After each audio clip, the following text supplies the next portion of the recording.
Japão 2023. Pessoas embarcam em um trem e seguem para o trabalho, todos ocupados com suas próprias coisas, rolando seus feeds do Instagram, fazendo conhecidos em redes sociais e discutindo planos para a noite, sem saber que em apenas alguns minutos suas vidas mudarão para sempre. De repente, a velocidade do trem aumenta e coisas estranhas começam a acontecer. Uma tampa de garrafa rolando no chão do vagão de repente desaparece. Passageiros começam a receber alertas sobre terremotos poderosos nos seus celulares. Então o trem entra em um túnel sombrio e para abruptamente. As pessoas recuperam a consciência, perplexas com o que aconteceu. Um dos passageiros abre as portas de entrada e as pessoas gritam e empurram umas às outras. Correm para a saída, pulando dos degraus altos, mas uma vez do lado de fora, não conseguem acreditar no que estavam vendo. Todos os vestígios do mundo civilizado desapareceram e estão cercados pelos restos de uma cidade destruída, coberta por árvores e grama. Além disso, todos os vagões desapareceram sem deixar rastros, exceto pelo quinto em que estavam. Conforme o tempo passa, os passageiros começam a se conhecer. Um dos rapazes, Shirahama, um bombeiro, examina os feridos e sugere verificar o túnel atrás do vagão.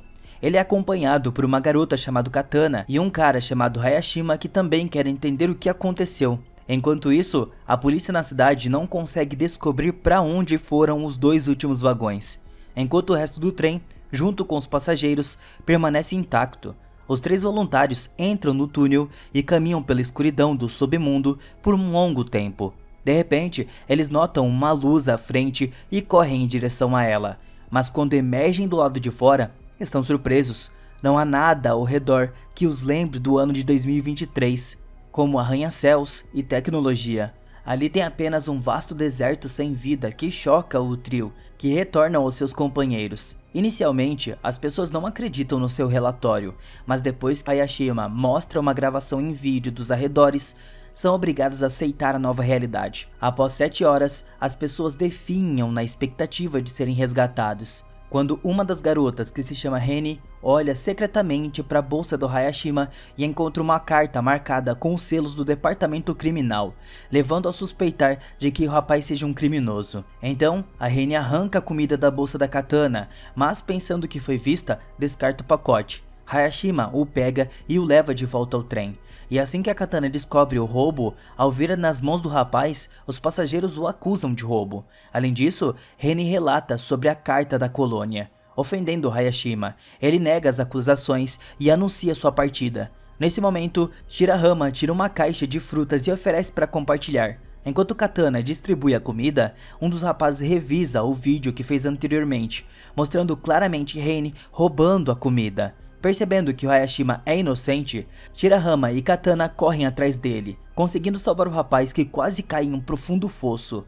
Em gratidão, ele confessa que trabalha como cabeleireiro e já tem 30 anos, mas se recusa a explicar a origem da carta. Ao cair da noite, os passageiros de alguma forma se acomodam para dormir, mas muitos não conseguem dormir preocupados com seu futuro. Pela manhã, as pessoas começam a perceber que nunca mais voltariam para casa. Shirahama tenta reunir as pessoas dispersas, mas um amigo pede ao rapaz para não assumir a responsabilidade pela vida dos outros, cada um tem que cuidar de si mesmo.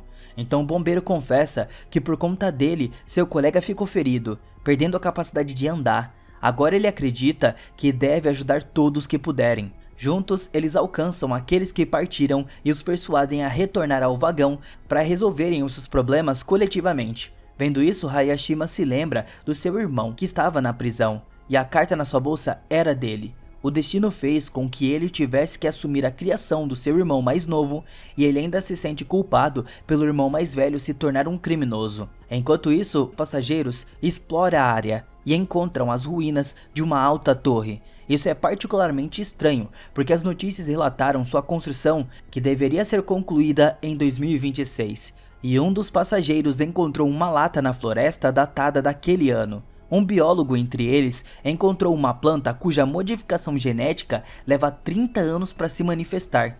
Então eles descobrem que estão em um futuro distante da Terra, e isso estava longe de ser uma descoberta alegre. Ao mesmo tempo, em 2023, todos os canais estão transmitindo mensagens sobre o desaparecimento de 2 vagões que tinham pelo menos 100 passageiros. A noite se aproxima e muitos caem no desespero, enquanto Katana e Shirahama colocam recipientes plásticos no teto do vagão na esperança de chuva. Pela manhã, o biólogo chama a atenção dos outros para a vegetação densa, o que significa que deve haver um corpo d'água por perto. Um grupo de jovens parte para a floresta. No caminho, Hayashima confessa que seus pais são criminosos e em seguida avista um sapo, o que significa que a água estava muito perto. Mas à frente tem muitos penhascos que só podem ser escalados com a ajuda de cordas. O grupo retorna ao trem e corta os fios para voltar ao penhasco. Shirahama sobe ao topo e grita de alegria ao ver uma cachoeira, mas ao olhar ao redor, fica horrorizado. Em vez do Monte Fuji, um mar se estende diante dele. Ao voltar, ele conta aos outros sobre isso e as pessoas começam a especular sobre o que aconteceu com o planeta. Durante a noite, todos vão dormir, mas o passageiro mais velho, Tanaka, sai e vê uma pessoa desconhecida. Quando ele conta, ninguém acredita nele, então começa a chover, ajudando as pessoas a coletar água e até mesmo assar. Enquanto isso, o biólogo continua a estudar a fauna ao redor, encontra várias plantas comestíveis e ele mostra aos outros. Ainda assim, a Katana consegue comer uma baga venenosa, mas felizmente sua intoxicação não é fatal. A notícia de que a garota se recuperou tem um efeito sensato sobre os passageiros. Eles finalmente percebem que sentados sem fazer nada não sobreviverão. As pessoas começam a trabalhar e até mesmo fabricarem utensílios de bambus. Os cartões bancários se revelam facas decentes. Um grupo de jovens traz água da cachoeira e prepara uma sopa de plantas. Mas depois do jantar, alguns se sentem mal e o biólogo descobre um par de bagas venenosas na panela comum. Alguém lembra de ter visto Tanaka perto da panela, mas ele não estava entre eles. Shirahama parte para procurá-lo, mas tropeça, cai e perde a sua tocha. Depois de um tempo, ele retorna sem Tanaka, mas com as ferramentas de barbeiro do Hayashima, anteriormente perdidas, que ele estava desesperadamente procurando. Pela manhã, o biólogo anuncia que vai procurar um rio que deve estar por perto. Seus amigos vão com ele, mas na floresta encontram um estranho que fere o biólogo e fugiu. Os rapazes o levam de volta ao trem, onde felizmente há um estudante de medicina que presta os primeiros socorros ao ferido. Os outros ajudam ao máximo que podem e rezam pelo rapaz. Mais tarde, Tanaka retorna inesperadamente da floresta. Acontece que ele trabalhava para uma empresa de segurança e pode mostrar como fazer armadilhas ao redor do acampamento. Reni pede Hayashima para arrumar o seu cabelo e logo há uma fila para o rapaz. Enquanto isso, Shirama e Katana notam um adolescente preso em uma das armadilhas, mas o jovem consegue sair por conta própria e foge. Os amigos correm atrás dele e logo se encontram junto ao rio, mas o garoto pede que esperem por ele no local e desaparece na floresta.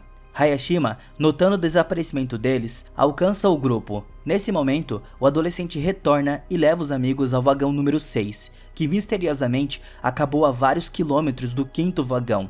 Os passageiros do 5º vagão são recebidos pelo líder do grupo do 6º vagão, Yumoto. Seu vagão teve a sorte de estar perto do rio, onde havia muita água fresca e peixes. Além disso, entre eles estava um construtor que, sob sua orientação, conseguiu montar rapidamente o acampamento e até construiu uma cozinha e um banheiro. Os recém-chegados encontram o homem que feriu o biólogo deles. Ele confessa que fez isso por medo, pensando que eles iam atacá-lo. Ele se curva profundamente, pedindo desculpas por sua ação. E o Yumoto admite que acredita que um retorno ao passado seja possível. O homem lhes contou que nos primeiros dias encontraram um pequeno barco no rio, onde ele conseguiu consertar o rádio e captar um sinal, aparentemente do Canadá, onde o ano de 2060 foi mencionado. Pelo que ele ouviu, o homem entendeu que em 2026 ocorreu um desastre. Um enorme asteroide caiu na Terra, causando terremotos poderosos e tsunamis em todo o mundo, instantaneamente tirando bilhões de vidas. A poeira lançada na atmosfera bloqueou a luz solar, levando à extinção das espécies restantes. Mas o mais importante é que o asteroide não caiu por acaso. Era lixo espacial, já que ao lado das corporações estatais, satélites começaram a ser lançados por qualquer um que desejasse. Uma das sondas colidiu com um satélite, que por sua vez caiu em um asteroide, levando a uma alteração na sua órbita. Foi um desastre feito pelo homem, por isso é tão importante voltar ao seu ano e mudar o futuro. Inspirados pelo 6º vagão, os passageiros decidiram fazer um banheiro junto ao rio. Enquanto isso, Tanaka continua a se deteriorar. cada vez mais, fazendo uma boneca de galhos e conversando com ela. De manhã tudo estava pronto, pela primeira vez em muitos dias eles tomam um banho. As pessoas ficam muito felizes e lavam suas roupas. Os rapazes encontram uma pedra estranha na margem do rio. Yumoto fica sabendo disso. Ele envia suas pessoas para encontrá-la, mas Rene percebe estranhos e um dos rapazes deixa escapar que, segundo seu líder, essa pedra pode ajudá-los a voltar para casa. As meninas discutem sobre a necessidade de voltar e Rene empurra a katana, que cai e acidentalmente move uma camada de solo sob a qual um cadáver é descoberto. Enquanto isso, Tanaka leu um jornal de um anúncio sobre a busca por um assassino com sua descrição. Nesse momento, Rene e Katana são atacados pelos rapazes do 6º vagão, mas Rene consegue escapar e corre para o seu próprio vagão, onde conta sobre o corpo encontrado. Enquanto Katana foge dos rapazes pela floresta, o 5º vagão decide fazer armas. Enquanto Shirahama e Hayashima correm para os vizinhos, mas a garota não estava lá. Enquanto isso, Katana chega ao barco. Yumoto é forçado a confessar aos rapazes que matou um dos passageiros, que de repente ficou agressivo e começou a atacar pessoas com uma faca. Por isso, foi reconhecido como líder. Os rapazes vão para casa, esperando que Katana tenha retornado, mas ela não estava lá, e o restante decide ir para o 6º vagão e punir os culpados. Os rapazes partem novamente em busca da garota. Katana se esconde no barco quando Yumoto entra. Ele finge estar chamando uma estação desconhecida, mas a garota percebe que os fios estão cortados. O homem a descobre e confessa que não quer voltar ao passado, porque ele pretende criar uma nova sociedade ali. Depois disso, ele amarra a katana e a tranca na cabine, onde seus gritos não podem ser ouvidos. Pela manhã, os passageiros do 5º vagão estão prestes a atacar os vizinhos, quando uma das mulheres surge em busca de um prédio onde pudessem se esconder. Nesse momento, os rapazes do 6º vagão vão aos vizinhos procurar algo, mas caem em armadilhas. Uma briga começa quando o restante dos passageiros do 6º vagão chega, e há mais homens entre eles. A briga se transforma em uma verdadeira batalha, que é interrompida pela aparição da Katana, que escapou. Ela acusa o Yumoto de mentir. Ele é forçado a admitir a decepção, mas apenas queria manter o ânimo das pessoas. No entanto, os passageiros decidem exilar o antigo líder. Antes de partir, o homem entrega um diário do barco que contém informações sobre a torre que poderia ajudá-los a voltar ao passado. Enquanto isso, aqueles que foram em busca do prédio alcançam a torre e encontram fragmentos de asteroides brilhantes lá. Em 2023, o cientista Ray, após revisar as gravações das câmeras de vigilância, descobrem que o buraco de minhoca apareceu no túnel no momento do desaparecimento dos 2 vagões. Aparentemente, foi o resultado de uma distorção no contínuo espaço-tempo. Os passageiros estudam o diário encontrado pelo Yumoto e descobrem a data exata do desastre. Além disso, eles têm um fragmento de asteroide que possui uma carga magnética fenomenal. Um dos passageiros lembra como no dia da partida deles, viu algo no céu que se assemelhava a uma estrela cadente. No passado, o Ray estava analisando o mesmo evento e conclui que foi o clarão de uma explosão de uma supernova no futuro. Também há um especialista que explica que as supernovas ocorrem no espaço quando uma estrela alcança o fim da sua vida útil e explode, liberando uma enorme quantidade de energia. Aparentemente, isso criou a fenda temporal pelo qual ambos os vagões caíram. Isso significa que eles precisam abrir o buraco de minhoca novamente. Durante a noite, uma forte tempestade começa, forçando as pessoas a procurar abrigo mais confiável do que um mero vagão. Tanaka abre as portas traseiras que levam ao túnel. Inesperadamente, uma forte rajada de vento pega sua boneca e a suga para o buraco de minhoca causado pelo furacão. Mas assim que a tempestade diminui, o buraco de minhoca desapareceu. E em 2023, os cientistas encontraram a boneca da Tanaka. Os passageiros do futuro concluem que, para conseguir fazer o buraco de minhoca aparecer, precisam de uma fonte de energia poderosa. E assim eles começam a procurar restos de linhas de energia, cavando cada poste. Os passageiros encontram uma subestação elétrica, onde de alguma forma o equipamento estava funcionando. Eles redirecionam energia suficiente para o túnel para estabilizar o buraco de minhoca, com o início da próxima tempestade o suficiente para retornar ao passado.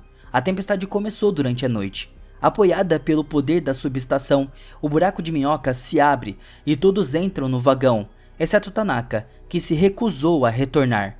O vagão é engolido pelo buraco e corre para algum lugar no espaço-tempo até que as suas portas sejam abertas pelos funcionários do serviço de segurança, que dizem ter chegado em 1 de maio de 2026, o que significa que restam apenas alguns meses antes da queda do asteroide. Após passarem por procedimentos de quarentena, os passageiros contam aos oficiais, apresentando como evidências fragmentos do meteorito e planos incomuns do futuro. Apenas os oficiais não acreditam nas suas histórias sobre o apocalipse iminente. Mais tarde, a internet estava agitada com o incidente. Os viajantes no tempo encontram fãs, o que ajuda a manter o interesse na história do viajante sobre o iminente fim do mundo. Enquanto isso, o cientista Ray fica convencido de que os viajantes estavam dizendo a verdade, pois ele também rastreou o asteroide. Um dos passageiros faz um apelo na internet contando às pessoas comuns sobre o perigo iminente. E uma passageira que ocupava uma posição alta no governo antes de viajar faz o seu caminho até o Ministério da Defesa. Ela escuta seu ex-colega e relata que o governo acreditou neles e já estava se preparando para lançar um míssil capaz de alterar a trajetória do asteroide para passar pela Terra. O tempo passa e o dia da catástrofe estava muito perto de acontecer. Ao amanhecer, os viajantes decidem se reunir na plataforma para descobrir se era possível de fato evitar o desastre. Mas o exército completa com sucesso essa tarefa e muda a trajetória do meteorito, salvando a humanidade da extinção total. Então tudo o que eles fizeram deu certo. Aí vem a grande pergunta: as pessoas que ficaram naquele futuro, deixaram de existir ou não? Essa é uma pergunta bem importante, já que o futuro foi completamente alterado. É importante dizer que a vida na Terra é o resultado das ações de cada ser vivo, e o futuro do planeta é uma responsabilidade humana coletiva. Então, se dá pra você salvar o planeta, salve da sua maneira. Não jogue lixo na rua e cuide dos animais, que é bem importante. Então, tudo é finalizado.